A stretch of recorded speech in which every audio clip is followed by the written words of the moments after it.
बिस्मिल्लाहिर्रहमानिर्रहीम अस्सलाम वालेकुम वरहमतुल्लाहि वबरकातुहू। की हाल चाल है जी? ठीक ठाक हो? उम्मीद आ अल्लाह ताला दे हुक्म दे नाल इंशाअल्लाह तुसीं सारे ठीक ठाक होवोगे। अल्लाह ताला सब ते रहमत फरमाए। अल्लाह ताला सब नूं अपने हिफ्ज़ो ईमान दे विच रखे, आमीन सुम्मा आमीन। अज दे विलाग दे विच मैं तुहाडे नाल एक इंतहाई दर्दनाक वाक़या बयान कर लगा और इस वाक़े तो तुसी भी सबक जिहड़ा ना हासिल करो। इस वाक़े नूं ज़रूर वेखो और स्किप नहीं करना वीडियो नूं, क्योंकि एक नसीहत अमोज़ वाक़या आ, दूसरों वास्ते एक मिसाल आ, इनू सुनना लाजमी आ। एक 6 नवंबर नूं औरत आ जिन्होंने सुबह के टाइम उल्टियां आंदियां ते उहदा शौहर जिहड़ा बंदा है ना उन्हें चुकदा चुक के हस्पताल लै जांदा। रस्ते दे विच ओह कहंदी आ कि मैनू शहराज माफ़ कर दी, मैनू माफ़ कर दी, मेरे कोलों बहुत बड़ी गलती हो गई। मैं पिछले 4 साल तो बह गई सी, फिसल गई सी, गलत कामां ते चल गई सी और तैनू भी नहीं इहदा मैं पता चलन दिता। मैं एक वीडियो बनाई आ, मोबाइल दे विच सेव आ, मेरे मरने तो बाद वो वीडियो तू देख ली, तेनू सारा कुछ पता चल जाएगा। शर्मिंदगी और नमोशी की वजह ना मर रही हाँ, हुण तू वीडियो वेख ली, उहदे तो तेनू सारा कुछ पता चल जाएगा। ये फौरी चुकदा चुक के डॉक्टरां को लै जांदा, जिस वेले डॉक्टरां को लैके जांदा हस्पताल लै जांदा, जिस वेले उस तो थोड़ी जी देर बाद वो फौत हो जाती है। वो जिस वेले घर आंदा आके उस वीडियो नूं वेखदा, जिस वेले उस वीडियो नूं वेखदा ना ते उहदे पैरां दे थल्लों जमीन निकल जाती है। ये कौन सी बंदा किवें आ ते उहदी मुकम्मल तफसीलात। और फिर मज़े वाली गल इह आ, जिहड़े वारदातीए ने जिन्हां ने इहदे नाल वारदात कीती और इहनूं गलत कामां दे उत्ते लाता, वो फिर पकड़े भी गए ने, उन्हां दे उत्ते FIR दर्ज हो गई आ। ਉਹਦੀ ਮੁਕੰਮਲ ਤਫਸੀਲਾਤ ਅੱਜ ਦੀ ਇਸ ਵੀਡੀਓ ਦੇ ਵਿੱਚ ਮੈਂ ਤੁਹਾਡੇ ਨਾਲ ਸ਼ੇਅਰ ਕਰਾਂਗਾ। ਇਹ ਵਾਕਿਆ ਜਿਹੜਾ ਰਾਵਲਪਿੰਡੀ ਦਾ ਆ। ਰਾਵਲਪਿੰਡੀ ਸਿਟੀ ਪੈਲਸ ਦੇ ਵਿੱਚ ਇੱਕ ਖਾਨਦਾਨ ਰਹਿੰਦਾ, ਉਸ ਖਾਨਦਾਨ ਦੇ ਸਰਬਰਾਹ ਦਾ ਨਾਮ ਸੀ ਸ਼ੇਖ ਆਫਤਾਬ। ਸ਼ੇਖ ਆਫਤਾਬ ਦੀ ਬੀਵੀ ਜਿਹੜੀ ਆ ਫੌਤ ਹੋ ਗਈ ਆ। शेख आफ्ताब का एक बेटा है जिसका नाम शहराज आफ्ताब आ। शहराज आफ्ताब की बीवी का नाम नादिया, जिसकी उम्र 35-40 साल आ। ये वाकया नादिया का आ। हुण नादिया की एक बेटी है जिसकी 11 साल उम्र आ। हुण इन्हां दे घर एक इन्हां दा खानदानी ना वो सोना जिहड़े बना के दिंदे ने ज्वेलर, वो खानदानी रखिया होया, वो इन्हां दे घर आउंदा जांदा। पिछले 4 साल तो इन्हां दे घर आउंदा जांदा। हुण जदों बंदा लगातार आवे जावे, घर कोई ना होवे, ये जिहड़े दोनों पे पुत सी आफ्ताब ते शहराज, ये दोनों दुकान ते चल जाते सी ते बच्ची जिहड़ी आ ओह पढ़न चल जाती सी। ये कल्ली घर हुंदी सी। हुण वो जिहड़ा ज्वेलर आ ना, ताहा ज्वेलर दे नां तो उन्हां दी दुकान आ, खालिद उहदा नां आ, ये इन्हां दे घर आउंदा जांदा सी। जदों आउंदा जांदा ते ज़ाहिर आ फिर थोड़ी बहुती बोल चाल लैक सलैक सैटिंग भी हो जाती आ। बस फिर वो गलत कामां दे विच भी पै गई ते इस तरह वो फिर खालिद जिहड़ा ना उहनूं वरगला के कहंदा कि एक दिन तू इस तरह कर, आ तेरे घर जिन्ना भी जेवर पिया ना तू सारा मैनू दे दे, मैं ना नवां डिज़ाइन तेनू बना के दिंदा, इनू पॉलिश करके दिंदा और जिन्ने भी नवे डिज़ाइन आए ने उहदे विच तैनू ना सैट सुट करके दे दिंदा और फिर जेवर नाल अच्छा जिहा बनावांगा, उहदे विच जिहड़ा कुछ सोना पिया मैं कोलों पा दांगा, तैनू बतौर गिफ्ट दे देंगा। ओह औरत जिहड़ी आ खुश हो जाती है नादिया, ओह सारा जेवर चुकदी है, चुक के ते दे दिंदी है। जेवर दसदे ने कि 40 तोले जेवर सी ते और लाकअप दे विच पिया होया सी, ताला लगा सी, उहदी चाबी शहराज कोल भी सी, इहदी बेगम कोल भी सी उस लाकअप दी चाबी। इन्हें सारा 40 तोले जिहड़ा जेवर सी ना ओह इन्हां दी दुकान ते लैके चले जाती है। दुकान ते उत्ते हुंदा एक इन्हां दा जाती मुलाजम मूसे नूं ये सारा जेवर फड़ांदी है। मूसा कहंदा आंटी तुसीं घबराओ ना, नਵੇਂ जिहड़े डिज़ाइन आए ने ना उन्हां डिज़ाइनां दे विच तुहानूं हुण नवां जेवर असीं बना के देवांगे, बेहतरीन करके तुसीं हैरान रह जाओगे और सारी दुनिया वेखेगी कि इस तरह दा जेवर नवां डिज़ाइन जिहड़ा आया। ते खैर वो हथिया लैंदे ने, उहदे कोलों जेवर जिहड़ा लै लैंदे ने, मूसा लैके रख दिंदा।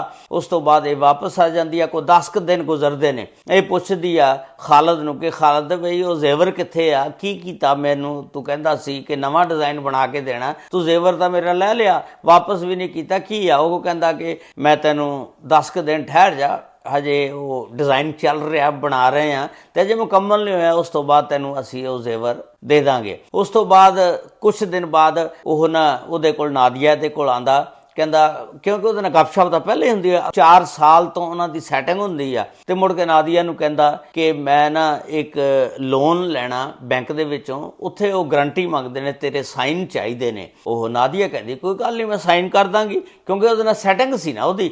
ਤੇ ਨਾਦੀਆ ਜਿਸ ਵੇਲੇ ਤਿਆਰ ਹੋ ਜਾਂਦੀ ਆ, ਉਹ ਖਾਲਦ ਨੂੰ ਨਾਲ ਲੈ ਕੇ ਜਾਂਦਾ। ਇੱਕ ਮਾਈਕਰੋ ਫਾਈਨਾਂਸ ਬੈਂਕ ਹੁੰਦਾ, ਉਸ ਬੈਂਕ ਦੇ ਵਿੱਚ ਜਵਾਦ ਹੁੰਦਾ ਆਦਮੀ, ਜਿਹਦੇ ਨਾਲ ਪਹਿਲਾਂ ਇਹਨੇ ਅੱਟੀ ਸੱਟੀ ਲਾਈ ਹੁੰਦੀ ਖਾਲਦ ਨੇ। ਉਹ ਜਵਾਦ ਦੇ ਕੋਲ ਜਾਂਦੀ ਹੈ, ਜਵਾਦ ਦੇ ਕੋਲੋਂ ਪੇਪਰਾਂ ਤੇ ਕਾਫੀਆਂ ਤੇ ਸਾਈਨ ਕਰਾਉਂਦਾ, ਕਰਾ ਕੇ ਤੇ ਆਪਣੇ ਕੋਲ ਕਾਗਜ਼ ਰੱਖ ਲੈਂਦਾ। ਉਸ ਤੋਂ ਬਾਅਦ ਉਹਨੂੰ ਕਹਿੰਦੇ ਆ ਕਿ ਠੀਕ ਹੈ ਤੂੰ ਜਾ ਸਕਦੀ ਆ।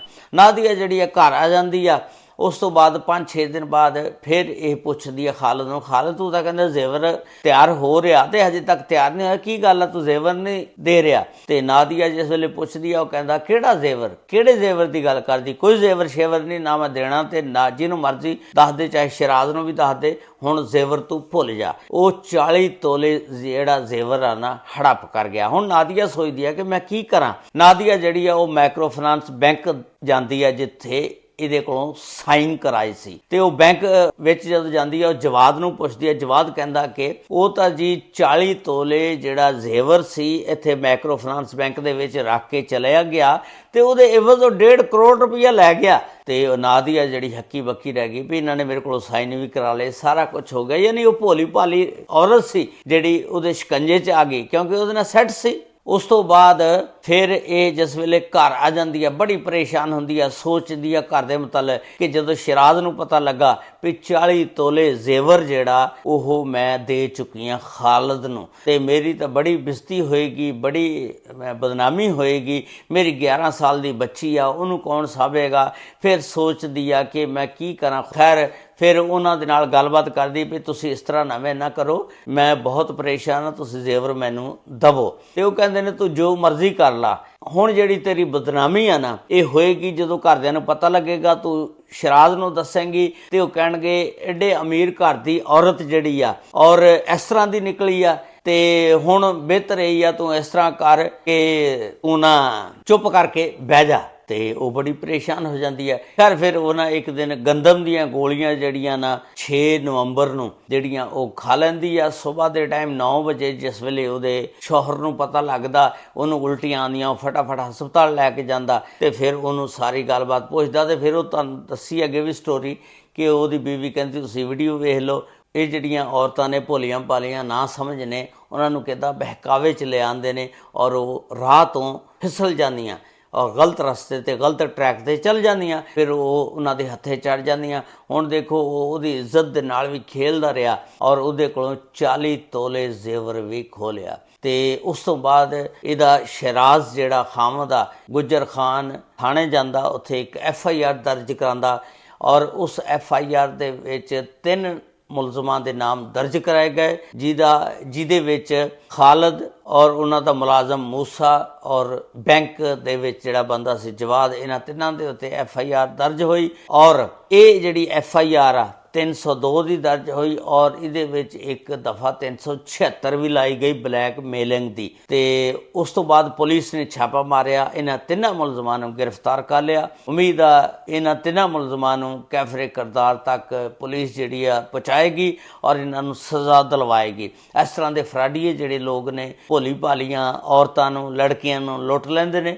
ਇਸ ਸਟੋਰੀ ਦੇ ਵਿੱਚ ਜਿਹੜਾ ਵਾਕਿਆ ਆ ਇਹ ਨਤੀਜਾ ਇਹਦਾ ਨਿਕਲਦਾ ਕਿ ਉਸ ਔਰਤ ਨੂੰ ਚਾਹੀਦਾ ਸੀ ਕਿ ਜਦੋਂ ਉਹਨਾਂ ਦੇ ਜੰਗਲ ਦੇ ਵਿੱਚ ਫਸੀ ਨਾਦੀਆ, ਖਾਲਦ ਦੇ ਜੰਗਲ ਦੇ ਵਿੱਚ, ਉਹਨੂੰ ਚਾਹੀਦਾ ਸੀ ਫੌਰਨ ਆਪਣੇ ਸ਼ੌਹਰ ਨੂੰ, ਬੰਦੇ ਨੂੰ, ਸ਼ਿਰਾਜ਼ ਨੂੰ ਦੱਸਦੀ, ਉਹਦਾ ਕੋਈ ਨਾ ਕੋਈ ਤੇ ਹੱਲ ਨਿਕਲਦਾ ਨਾ ਤੇ ਜਾਨ ਤੋਂ ਨਾ ਜਾਂਦੀ, ਮਰਦੀ। ਤੇ ਇਸ ਤਰ੍ਹਾਂ ਜਦੋਂ ਕੋਈ ਵੀ ਔਰਤ ਗਲਤ ਟਰੈਕ ਤੇ ਚੜ ਜਾਂਦੀ ਆ, ਉਹਨੂੰ ਸ਼ੁਰੂ ਦੇ ਵਿੱਚ ਹੀ ਦੱਸ ਦੇਣਾ ਚਾਹੀਦਾ। ਉਹ ਬਜਾਏ ਇਸ ਦੇ ਡਰਦੀ, ਖੌਫ ਦੀ ਮਾਰੀ ਕਿਸੇ ਨਾਲ ਕੋਈ ਗੱਲ ਨਹੀਂ ਕਰਦੀ ਹੈਗੀ, ਲੇਕਿਨ ਮੈਂ ਕਹਿੰਦਾ ਗੱਲ ਕਰ ਲੈਣੀ ਚਾਹੀਦੀ ਹੈ ਤਾਂ ਕਿ ਬੰਦਾ ਅੱਗੇ ਫਿਰ ਮਜ਼ੀਦ ਫਸਦਾ ਨਾ ਜਾਵੇ। ਤੇ ਅਗਰ ਉਹ ਪਹਿਲਾਂ ਦੱਸ ਦਿੰਦੀ, ਆਪਣੀ ਜ਼ਿੰਦਗੀ ਦੀ ਬਾਜ਼ੀ ਨਾ ਹਾਰਦੀ। ਇਹ ਸੀ ਅੱਜ ਦਾ ਵਲੌਗ ਜਿਹੜਾ ਮੈਂ ਤੁਹਾਡੇ ਨਾਲ ਸ਼ੇਅਰ ਕੀਤਾ। ਅੱਲਾਹ ਤਾਲਾ ਸਭ ਤੇ ਰਹਿਮਤ ਫਰਮਾਏ, ਅੱਲਾਹ ਤਾਲਾ ਸਭ ਨੂੰ ਆਪਣੇ ਹਿਫਜ਼ੋ ਮਾਨ 'ਚ ਰੱਖੇ। अस्सलामु अलैकुम व रहमतुल्लाहि व बरकातुहू।